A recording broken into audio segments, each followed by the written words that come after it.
It was 4:30 a.m. in the quiet suburb of Willow Creek, Oregon, on a chilly October morning in 2024, when I was jolted awake by a faint but persistent thud at my front door. The sky outside was still a deep, inky blue, the kind that clings to the world before dawn breaks.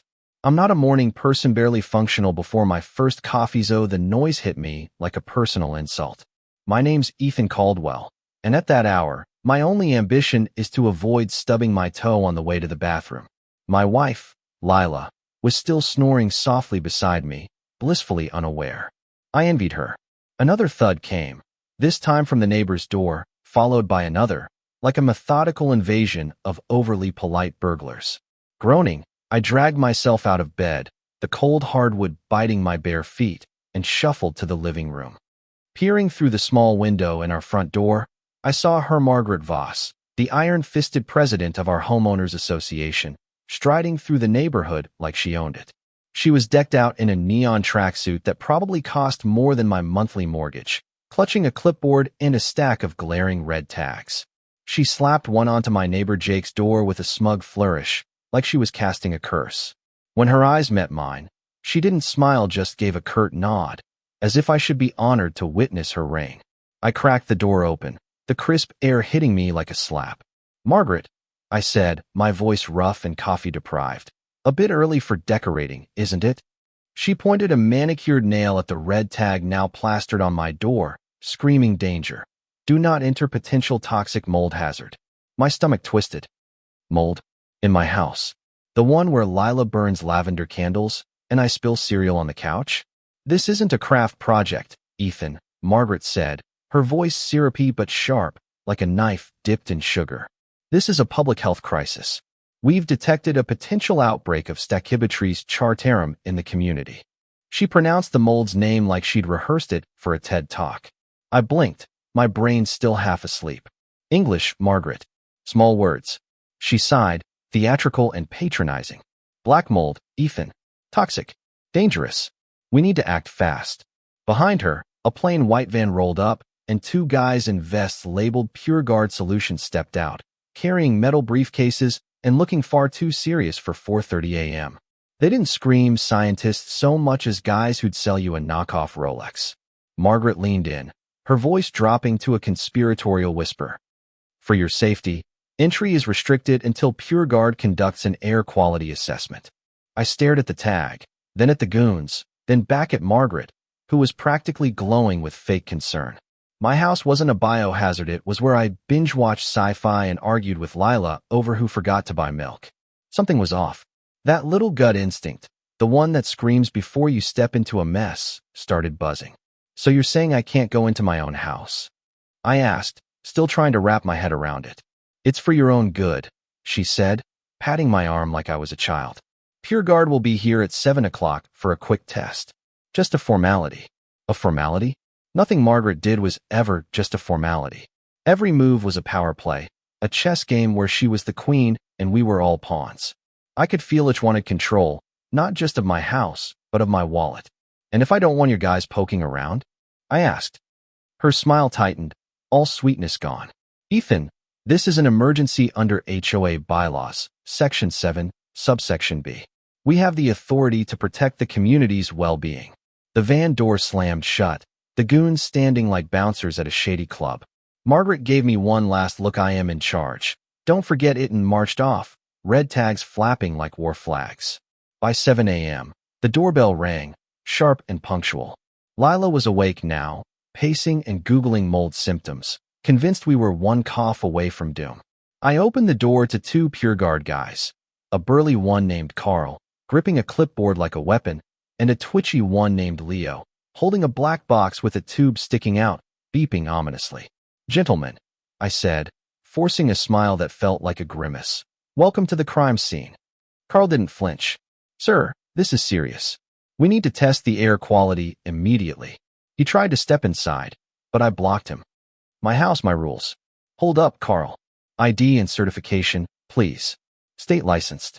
I'd spent the last 2 hours online, fueled by spite and coffee, becoming a crash course expert on mold scams. Carl's eyes narrowed. He wasn't expecting resistance.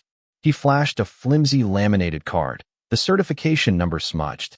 Leo waved his box like a prop, its red light flashing. "Oh no," he squeaked. "The levels are high. Very hot." They'd been in my doorway for 10 seconds, testing the same air as the street. I almost laughed. "Wow, that was quick. You guys do magic shows too." Carl ignored me, holding up a petri dish. "We need to place this to collect a sample. Results in 24 hours. But I can tell you now it's bad." He shoved a form at me with a $6,000 estimate for remediation. I whistled. "For that price, you better mow my lawn and paint my house too." Lila tugged my arm, whispering, "What if it's real, Ethan?" That fear in her voice was exactly what they wanted. But I wasn't buying it. "Show me lab results," I said. "Follow state guidelines 48 hours, independent lab. Until then, get off my porch." Carl tried one last threat about HOA fines, but I stared him down until he and Leo slunk back to their van, leaving a petri dish behind. Lila looked at me, wide-eyed. "You made them mad." "Good," I said. "They're crooks, and Margaret's running the show." That's when the plan hit me: simple, stubborn, maybe a little crazy. I headed to a craft store, feeling like a fish out of water among glitter and yarn. I grabbed tiny spy cameras, clear gift wrapping tape, and concentrated blue food coloring. Back home, I laid out my arsenal on the kitchen table. Lila raised an eyebrow. "What's this, a spy movie?"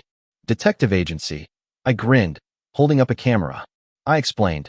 I'd seal the air vent with tape, place a paper towel with a blue dye dot inside, and hide cameras to catch them tampering. If they opened the vent to plant mold, the tape would break, and their spray would splash the dye onto the grate. I documented everything in a cheap notebook: times, names, photos of the clean vent. 2 days passed, tension building. Jake, my neighbor, had paid PureGuard $6,000 after they showed him a petri dish black with mold. Then came the call, an urgent water main issue requiring evacuation. Showtime. Lila and I drove off, but I parked down the street, watching my phone's camera feeds. I'd texted the side gate and alarm codes to Detective Harper and Officer Ruiz, who were waiting inside with coffee and body cams. At 7:20 a.m., the front door creaked open. Carl and Leo slipped in, no vests, just 2 guys breaking in. Carl smirked. "Let's make this quick." Caldwell was a pain. "Make sure it's black as coal." Leo pulled out a spray bottle and a pre-sealed petri dish. My heart raced as I hit record. Carl unscrewed the vent, breaking my tape seal. Leo sprayed a fine mist into the duct, and I zoomed in, praying the dye worked. They placed the dish, screwed the grate back on, and paused. Carl squinted. "What's that?" A faint blue smudge gleamed on the grate. Leo stammered, "Paint." Carl tried to wipe it, but it was inside. "Forget it, let's go." As they turned, the door swung open again. Margaret stepped in, key in hand, clipboard slipping as she froze. Detective Harper spoke from the couch. "Morning, ma'am. Entry requires consent or a warrant. HOA rules don't override that." Officer Ruiz added, "Fake health tags? That's a crime." Margaret's face crumpled as backup sirens wailed outside. I walked up, heart pounding. Harper nodded. "Good tip, Ethan." She bagged the grate, dish, and paper towel, noting the blue dye. Carl and Leo were pale, their confidence shattered. Harper grilled them. "What's in that spray?" Leo cracked, babbling about standard compounds. The evidence was airtight. Me trap had worked. At the dining table, I showed Harper Margaret's emails, vague health alerts, then urgent mold warnings, all pushing PureGuard. We copied them to a thumb drive. Ruiz got a call the PureGuard van was registered to Victor Hayes, brother-in-law of HOA treasurer Paul Norris. Invoices showed $48,000 collected from 8 homes. At the HOA meeting the next night, the clubhouse was electric with rage. Margaret tried to steer the agenda to mailboxes, but Mrs. Larson, a fiery retiree, stood up, waving her $6,000 bill. "You said my house was a death trap." The room exploded. I stood, calm but firm. "Margaret, your certified PureGuard is owned by Paul's brother-in-law. They planted fake mold in my vents.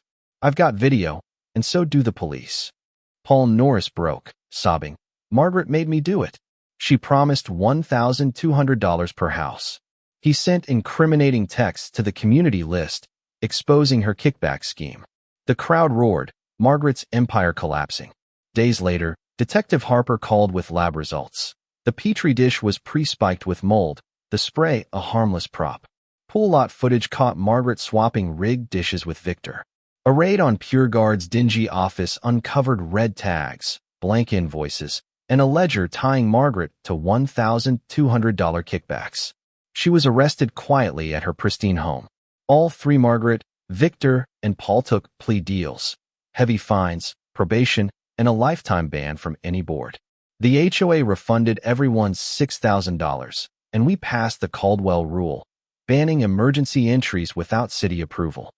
Willow Creek was different now. Neighbors talked, watched out for each other, a real community forged from the ashes of a scam. So what do you think? Was I too reckless, setting a trap instead of hiring a lawyer? Should HOAs have the power to enter homes for emergencies? And who's really to blame here? Margaret for masterminding it, Paul for enabling it, or the system that let them run unchecked? Drop your thoughts below, hit that like button if you're as fed up with HOA nonsense as I am, and subscribe for more stories where the little guy fights back.